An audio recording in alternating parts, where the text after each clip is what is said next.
What's up, Jared over here? Today we have the weekly set review of Monday Night Raw. Kicking off Monday Night Raw was main event Jey Uso introduced us to Monday Night Raw. Jey Uso talking about how at Backlash he's going to be facing Damian Priest for the World Heavyweight Championship, and every time he would stop saying something, the crowd was chanting, yeet. And pretty much he talked a little bit about getting into him. He's going to be facing Damian Priest for the World Heavyweight Championship and everything. And then Damian Priest, with his new music, interrupts him, comes down to the ring, telling him pretty much that he's gonna beat Jey Uso, but he does like him. He likes Jey Uso. It's the reason why he tried getting him into the Judgment Day. He respects him. He likes what he does. But at Backlash, he's gonna retain his World Heavyweight Championship, and it's your typical pretty much going into a pay-per-view that's in 2 weeks, like I guess heel promo. But this promo I feel like is teasing that Damian Priest is gonna turn babyface, or at least lead the Judgment Day, because how he was like really putting over Jey Uso and everything makes me think, and it's not a very Judgment Day thing, like, because also JD McDonough comes out to go attack Jey Uso. Jey Uso ducks, moves JD McDonough out of the way, and super kicks Damian Priest and taking down Damian Priest, and JD McDonough looks shocked, like, what have I done? Damian Priest lost his mind. He's screaming at JD McDonough, like, what are you doing? I can handle my own stuff. Get the hell out of here. And then they left, and that was the start of the show. After that, Awesome Truth defended the World Tag Titles against DIY. This match was pretty good, going back and forth. I really could see either way going, but I really didn't want DIY to win because, one, I don't like DIY. I don't get why people like him. I've never enjoyed Johnny Gargano. Tommaso Ciampa was okay, but I really didn't want to see Miz and R-Truth lose the titles literally on their first defense. I know this isn't the actual tag titles, but I'm just using the Big Eagle titles because they're circles and they kind of look like the new tag titles that Miz and R-Truth have, but Miz ended up hitting a stall-crushing finale on Johnny Gargano and pinning him. And then Johnny Gargano got up, shook R-Truth and Miz's hands, and then Tommaso Ciampa refused to shake their hands and just left the ring. This is interesting. Could this be a splitting up of DIY, or could this be DIY be turning heels? I do not know. It's very interesting, though. But Awesome Truth defended their titles for the very first time and retained them. The ring general, Gunther, returns. Gunther coming to the ring, pretty much talking about how he's thanking Sami Zayn for beating him, because now he doesn't have that heavy burden of the title, that 2-year pretty much reign of holding that title on his shoulders. And he was thinking for opening new opportunities for him, they could be going after the main event. But he said, first, I'm be the first person to I forgot what the word he used, but he's pretty much said that I'm gonna be in the King of the Ring tournament. So I got a feeling Gunther's gonna win that. That's a really good person to win it, and like put a good name back on the King of the Ring, make it look important like Gunther is, because Gunther's very important. Then the New Day came out, and of course Xavier Woods was the last person to win the King of the Ring, which was a couple years ago. He's like, well, guess what? I'm the actual King of the Ring. I'm still the reigning and defending King of the Ring. And Kofi's like kind of just like going on with this Xavier thing, and then Gunther's like, okay, whatever. Ended up getting to the point that Gunther's like, how about you and Imperium fight tonight? Xavier's like, no, man, we fought these guys so many times that we've beat them. But he's like, all right, whatever, let's get this over with. So New Day takes on Imperium, which I agree with Xavier Woods, because Xavier Woods said they've already fought them a million times. Let's change it up. Well, I thought it was very boring, but the New Day ended up picking up the victory, beating Imperium, and Gunther was on commentary. He walks out once they lose, and then Ludwig Kaiser and Giovanni Da Vinci were walking away when Ludwig Kaiser threw Giovanni Da Vinci into the LED screen on the ring and started beating the holy hell out of him, turning on Giovanni Da Vinci. Ludwig Kaiser just beating the holy hell out of him, finding the refs and everything, break him up, and then he's on top of the steps. Ludwig comes running around all around the ring and does a giant running knee, hitting Giovanni Da Vinci, and then the refs and security and everything rip Ludwig Kaiser off, and then backstage, Gunther shakes Ludwig Kaiser's hand, smiling. So it looks like this was a whole plan just to get rid of Giovanni Da Vinci. Very interesting that they're breaking up Imperium as like a tag team for Giovanni Da Vinci and Ludwig Kaiser, because honestly, I don't see neither of them doing anything as singles wrestlers. Like Ludwig Kaiser, nope. Giovanni, nope. I mean, like, Gunther, good singles wrestler. These two should be a tag team, so I don't understand why they're breaking them up. But it was a cool swerve. Then we had the Scottish Warrior, Drew McIntyre, come to the ring. Drew McIntyre got sitting down like how CM Punk did for the pipe bomb, starting to talk about how he was screwed by CM Punk for the World Heavyweight title when he won it at WrestleMania. He was screwed for his number one contender by CM Punk, and then he was screwed by Damian Priest, the cheap Damian Priest cashing in on the Money in the Bank. He goes, also, the next day I had to fight in a number one contender match. I didn't even get my automatic rematch. And then Sheamus music hits. Sheamus comes out confronting Drew McIntyre. He's like, stand up and go face to face and talk to me. And Sheamus is like, this is pathetic. Before I was injured, you and me were having banger after banger match, and you weren't complaining like this. You're now too obsessed with social media and CM Punk. You got beat up by a one-armed CM Punk. What is wrong with you, Drew McIntyre? And then Drew McIntyre, well, I don't know why you're talking. It looks like now since you've came back from your injury, when you were injured, it looked like it was burger after burger after burger. I'm like, dang, like Sheamus isn't that bad looking. I'm like, he's just not as defined. Like you can't see his like abs and everything. He's still beefy. He's still big. He's not like he's fat. But it's funny that Drew McIntyre was making fun of him. And then it pretty much leading to Drew McIntyre said, oh, I'll be watching your back. And then Shinsuke Nakamura's music hits, and Sheamus and Shinsuke went one-on-one while Drew McIntyre was standing by the commentary desk.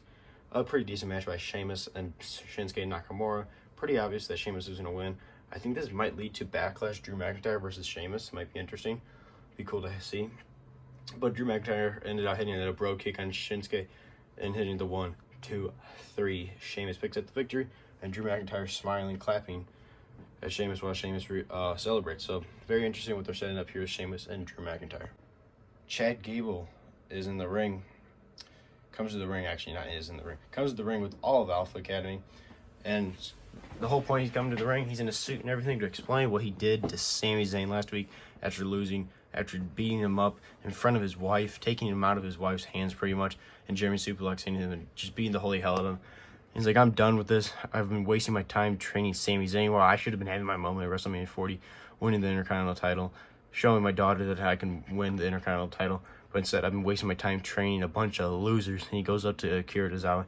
As Akira Tozawa, you're the biggest disappointment ever. You haven't won a single match. All you are is a loser. And he goes, Maxine Dupree, you absolutely suck at wrestling pretty much. And then Otis, and he goes, Otis, my number one man, you're the biggest disappointment out of them all. I've trained you so much, and you suck. I'm like, dang. I'm like, I don't want them to break up the Alpha Academy. I feel like, I don't know if Otis can do a singles run on his own before they release him or something. But who knows? He ends up saying that he's going to go after the Intercontinental title. He goes, I'm going to win. I'm going to win it my way. And that means all of you, Maxine Dupree, Akira Tozawa, and Otis, you will help me win the Intercontinental title. And he goes, now all of you say, I will. And Otis said, I will. The rest of them didn't really say anything. I guess Otis is speaking for them or what, but it looks like Otis is staying with Chad Gable. I feel like the Alpha Academy is going to break up, and it's going to be in Chad Gable and the Creed brothers, all Olympian wrestlers, instead of Otis, Akira Tozawa, and Maxine Dupree. I can see them all falling apart, and Maxine Dupree probably not going to do anything in her career. And Akira Tozawa will always be with WWE. He's kind of that person they use for squashes. I don't know what they're going to do with Otis if he isn't with Chad Gable, but I'm always interested to see what they can do with Otis. But this was very interesting. I'm very excited to see a heel Chad Gable. It's very cool how they're setting this up right now. Sami Zayn was interviewed backstage talking about how is he upset or anything about last week, and he goes, absolutely, I'm upset. And before he even really could explain much, he was attacked by Bronson Reed laying him out, pretty much saying he wants a shot at the Intercontinental title, and that was that. Then it was Andrade and Ricochet taking on JD McDonough and Santo Escobar with Dominic Mysterio on ringside. It was supposed to be Dominic Mysterio and JD McDonough, but Dominic Mysterio got injured. He has an arm injury. Don't know how long he's going to be out. This match was pretty good. Ricochet ended up doing a crazy move at the end against Santo Escobar off the top rope, and then Andrade hitting his typical new finisher. That it was like almost like a tossing up in the air, twist of fate kind of a thing. On JD McDonough picking up the victory, 1, 2, 3. Andrade and Ricochet pick up the victory. Then Damian Priest came out of the ring, laying out Andrade and Ricochet, both hitting Razor's Edge, and then a choke slam, and then screaming at JD McDonough and Dominic Mysterio, I don't need you guys need me, you guys are useless to me. So it looks like Damian Priest is leaving the Judgment Day, which I hope the Judgment Day kind of breaks up. I want Finn Balor to leave the Judgment Day so we can get a maybe babyface or a singles heel run, either one. A singles run from Finn Balor and a singles run like all on his own. Damian Priest, JD McDonough, and Dominic Mysterio can be a tag team forever. They both suck. But this tag match was not bad at all. And then the main event was for the Women's World Heavyweight Championship. It was a battle royal. We had Liv Morgan, Shayna Baszler, Nia Jax, Becky Lynch, Chelsea Green, Maxine Dupree, a bunch of people, Natalia, a bunch of girls in this match. Really, the big names in this that people thought were going to win was either Nia Jax, Becky Lynch, or Liv Morgan. Ended up the final two was Liv Morgan and Becky Lynch going at it and everything. I wanted somebody like Chelsea Green that's like not as believable to win an actual singles match to win the title, but like a battle royal, that's when you really can do those surprises and like goofy wins. I really wanted like somebody like Chelsea Green to win, but nope, they went with the most obvious thing on the planet. Actually, the most obvious was Liv Morgan winning, but Becky Lynch ended up picking the victory. Both of them, I wanted to see neither of them win, but they went with Becky Lynch winning by hitting a manhandle slam onto Liv Morgan on the edge of the ring. This is the third like battle royal / Royal Rumble thing that Liv Morgan has been the runner-up. Because 2 years in a row she was a runner-up in the Royal Rumble, and now she was a runner-up in the Elimination Chamber, and also a runner-up in this battle royal. So that's 4 now. Also, Nia Jax put Becky Lynch through a table before she won the match. Becky Lynch ended up celebrating in the crowd with all the fans and everything, holding out the Women's World Championship. Honestly, I get why they gave it to Becky Lynch. They need somebody reliable to hold this title because it was out of nowhere. Rhea Ripley got injured, so I get it. But pretty obvious. She's been champ now 7 times. Kind of annoying that she won, but I didn't really want to see Liv Morgan win. Liv Morgan, my personal opinion, is the hair overrated, and I don't want her being a women's world champion. I don't see her like being a women's world champion, and I feel like it'd be really boring. So I'm glad that Becky Lynch ended up winning because at least she's reliable, that she can be a good champion. Overall, I thought this Raw, I combined Monday and Raw, weird, but this Raw was pretty good. I gave it a solid out of 10, 5.5, maybe 6. I'm gonna give it a 6. I'm like, the best match was probably this tag match with Andrade and Ricochet and JD McDonough and Santo Escobar, or I've honestly, I'm gonna give it to the tag match for the World Tag Titles, DIY and Awesome Truth, and the Sheamus and Ricochet was pretty good, but the Women's Battle Royal was oh my god, it was so boring. And then the New Day versus Imperium, we've seen that a million times, boring as well. But overall, it was a decent show. I don't know why Cody Rhodes wasn't on the show. That kind of really surprised me, but I'm going to give it a solid 6 out of 10. This is JW. Make sure to like, subscribe, see any more wrestling figure content. I'll see you guys in the next one.